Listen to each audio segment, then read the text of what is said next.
안녕하세요. 저희는 빛나조의 발표를 맡게 된 유리라, 박소연, 미나희입니다.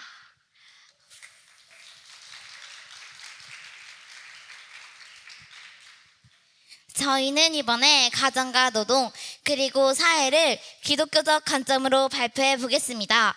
먼저 리라 학생이 가정이란 무엇인지 발표하겠습니다. 여러분은 하나님이 그들에게 복을 주시며 하나님이 그들에게 이르시되 생육하고 번성하여 땅에 충만하라 라는 말씀을 아실 겁니다. 이것은 하나님이 사람에게 주신 가장 중요한 사명입니다. 가정은 하나님의 창조 질서 안에서 가장 먼저 세워진 공동체입니다. 하나님은 사람을 창조하시고 가정을 통해 결혼을 통해 가정을 이루게 하셨으며 이를 통해 생육하고 번성하여 땅을 다스리도록 명령하셨지만 현대 사회는 이러한 하나님의 질서에서 점점 멀어져 가고 있으며 결국 흔들리고 있습니다. 어떻게 흔들리고 있을까요? 바로 현대 상황에서의 가정의 변화와 문제점입니다. 오늘날 가정은 전통적인 형태에서 급격히 변화하고 있습니다. 결혼과 출산을 꺼려하는 문화, 동거와 이혼의 증가, 1인 가구의 급증은 가정을 선택사항으로 인식하게 만들고 있습니다. 특히 청년 세대는 경제적 불안, 개인주의 확산 등으로 인해 가정을 부담스럽게 여기기도 합니다. 이러한 변화는 단지 문화적 흐름이 아니라 하나님께서 세우신 질서에 대한 도전이 됩니다. 그러므로 건강한 가정의 모습이 사라지면서 사회 전체의 도덕성과 공동체성도 함께 무너져가고 있습니다. 그러면 이렇게 변하게 된 계기는 무엇인가요? 18세기 서구 사회에서는 자유주의 사상으로 봉건 사회에서 자본 사회로 변하는 과정에 노동자와 여성을 보호하고 권리를 찾기 시작하였습니다. 우리가 알고 있는 루소, 로크, 엥겔스, 마르크스가 그 인물들입니다. 이들은 자본주의와 가부장적 가족의 해체를 목표로 인간으로서 마땅히 지켜야 할 도리를 어기는 성주류화라는 패륜적 사상을 등장시켰습니다.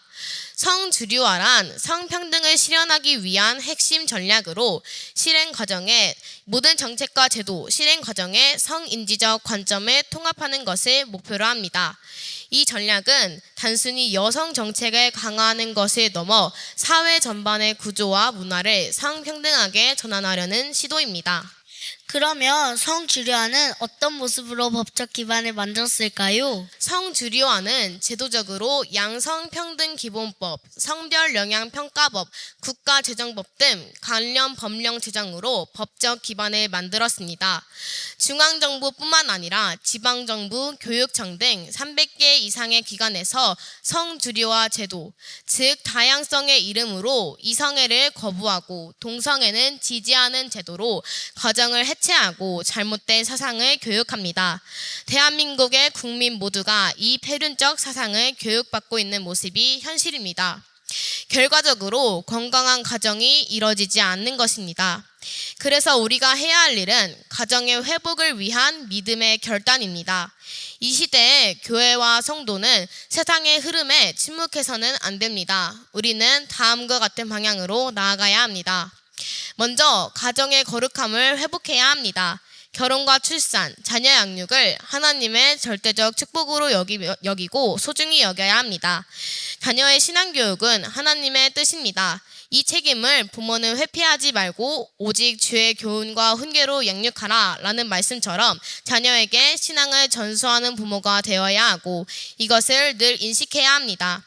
그리고 창조하신 남자와 여자에 대한 성경적 정체성 교육을 강화해야 합니다.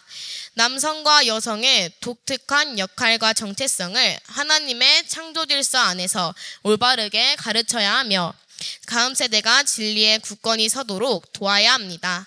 가정은 하나님의 첫 번째 선물이며 그 안에서 생육하고 번성하여 하나님의 나라를 확장하는 통로입니다.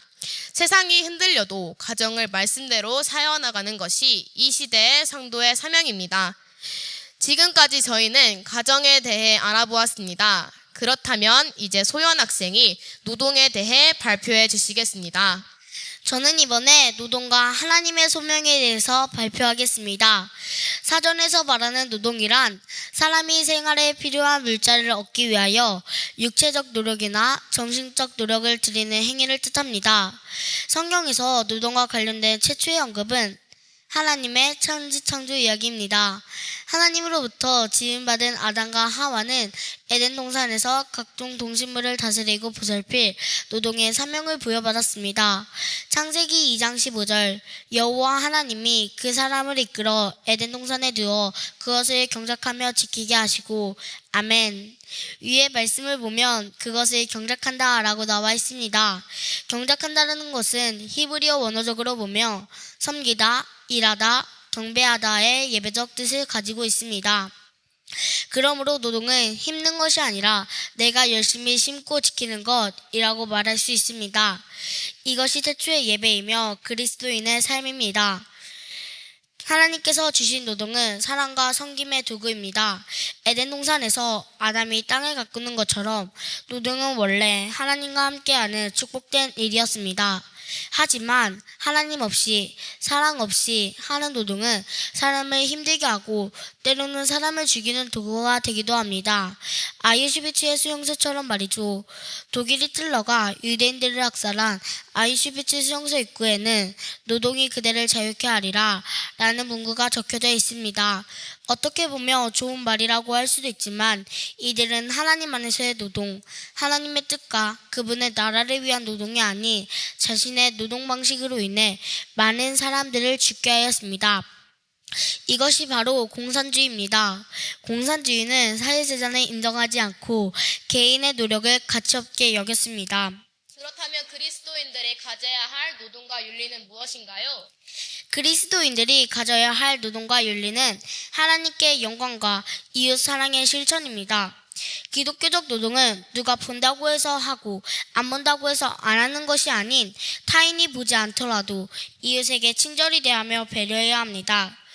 왜냐하면 이것이 하나님 앞에서 예배적 모습이기 때문입니다. 기독교적 노동은 하나님의 영광이 목적입니다. 하지만 인본주의 노동은 자신에게 있습니다. 자신을 위해 사는 사람들은 자신의 부와 명예, 욕망을 추구합니다. 그러므로 우리는 기독교적 노동을 해야 합니다. 또한 그러한 노동을 위해 신자에게는 올바른 직업 선택도 중요합니다. 그렇다면 신자가 피해야 할 직업은 어떤 직업이 있을까요? 첫 번째로 신자는 어떤 식으로든 죄를 조장하는 직업은 가질 수 없습니다.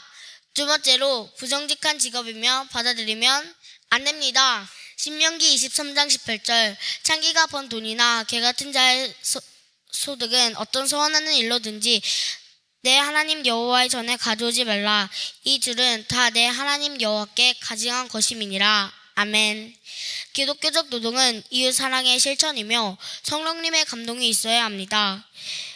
그렇기에 모든 노동은 이웃 사랑의 실천되며 이것이 하나님의 영광에 큰 영향을 미칩니다. 그래서 우리는 하나님의 뜻과 그분의 나라를 이루기 위해 맡겨진 소명을 통해 하나님의 사랑을 이웃에게 전하는 통로가 되어야 합니다. 지금까지 저희는 노동에 대해 알아보았습니다. 그렇다면 이제 하이 학생이 사회에 대해 발표하겠습니다. 사회란 같은 무리끼리 모여 이루는 집단이란 뜻입니다. 그렇다면 사회는 왜 필요할까요? 사람들이 함께 어울려 살아가며 서로를 돕고 보호하며 더 나은 삶을 이루기 위해 사회는 필요합니다. 그렇다면 이 사회는 어떻게 이루어져 있는지 알아보도록 하겠습니다. 첫 번째는 기독교와 개인입니다. 기독교 사회는 공동체보다 개인을 더 우선시합니다. 그러면 왜 공동체보다 개인을 더 우선시할까요? 개인이 변하면 변화한 개인들이 사회의 문화를 바꿀 수 있다고 생각하기 때문입니다. 과거 봉건 시대에는 전체를 위해 개인을 희생하도록 강조했습니다. 이런 사회에서는 개인의 목숨이 파리의 목숨과도 같았습니다. 하지만 종교개혁이 일어나면서 사람들의 사고는 점차 바뀌기 시작했습니다. 바로 개인이 변하여 전체가 변화한다라는 사고방식입니다. 그러므로 한 개인을 존귀하게 여기기 시작했습니다. 종교개혁가들은 그리스도인의 사회 변혁을 개인의 직업과 연결했습니다. 내가 이 직업을 통해 하나님의 영광을 나타내면 그것이 사회를 변혁시키고 이를 통해 세상의 소금과 빛의 역할을 감당하게 될 것이라고 생각했고, 또한 자신에게 맡겨진 각 영역에서 하나님 앞에 섰다는 자기 자신을 깊이 생각하는 순수한 이성을 가지고 하나님의 영광을 위해 살아가면 사회를 변화시킬 수 있다고 생각했습니다. 그러므로 그 결과 기독교는 전체가 우선이 아니라 개인이 우선이라고 한 것입니다. 성도는 세상 속에 있지만 세상에서 구별된 정체성을 가지고 있어야 합니다. 요한복음 17장 14절 내가 아버지의 말씀을 그들에게 주었사오매 세상이 그들을 미워하였사오니 이는 내가 세상에 속하지 아니한 같이 그들도 세상에 속하지 아니함으로 인함이니이다. 마태복음 5장 13절 너희는 세상의 소금이니 소금이 만일 그 맛을 잃으면 무엇으로 짜게 하리요 후에는 아무 쓸데없어 다만 밖에 버려져 사람에게 밟힐 뿐이니라. 아멘. 위에서 하신 예수님의 말씀은 그리스도인이 세상 가운데서 어떤 존재로 살아가야 하는지를 분명히 보여줍니다. 그래서 우리 기독교는 세상의 빛과 소금이 되며 개인이 먼저 변하여 사회를 바꾸며 나아가야 합니다. 두 번째로는 인본주의 사회입니다. 오늘날 다수의 행복을 추구하려는 시도는 사회복지 제도를 통하여 나타납니다. 요람에서 무덤까지라는 말로 지나친 국가 의존적 복지가 개인의 자유를 억압하며 정부의 일방적인 주장만 남부하는 독재 사회가 되도록 만듭니다. 이렇게 정부의 의식주가 예속된 상황에서 국민은 저항할 수가 없게 돼버립니다. 바로 북한처럼 공산주의가 된다고 할 수 있죠. 공산주의란 돈 많은 사람, 가난한 사람처럼 나뉘는 걸 없애고 모두가 함께 일하고 함께 나눠 가지는 사회를 만들자는 것입니다. 그냥 듣기로는 좋은 말 같지만 평등을 추구할 때는 권력 집중과 억압이 발생합니다. 이럴 때 일어나는 독재는 평등이라는 이상을 생각하거나 계획한 것이 실제로 이루어지려다가 오히려 자유와 생명을 잃는 비극이 일어나는 것입니다. 왜 비극이 일어나는 것일까요? 하나님께서는 모든 사람을 다 평등하게는 만들지 않으셨기 때문입니다. 하나님은 자의, 고 불평등을 통해 세상을 저렇게 만드셨습니다. 그 이유는 사랑으로 이웃을 섬길 여지를 주시기 위함입니다. 우리는 다른 사람과 비교하며 왜 나는 못할까? 라고 생각하는 것이 아니라 하나님께서 나에게 주신 것은 무엇일까? 라고 생각하며 서로 섬기도록 해야 합니다. 그렇다면 그리스도인들은 어떻게 사회를 바라보아야 할까요? 먼저 개인에서 출발해야 합니다. 구원받은 개인이 소명을 감당하는 영역으로 사회를 바라보아야 합니다. 개인에게 주어진 각 삶의 현장들에서 주의 부르심에 합당한 변화된 삶을 통해서 사회를 회복시켜야 합니다.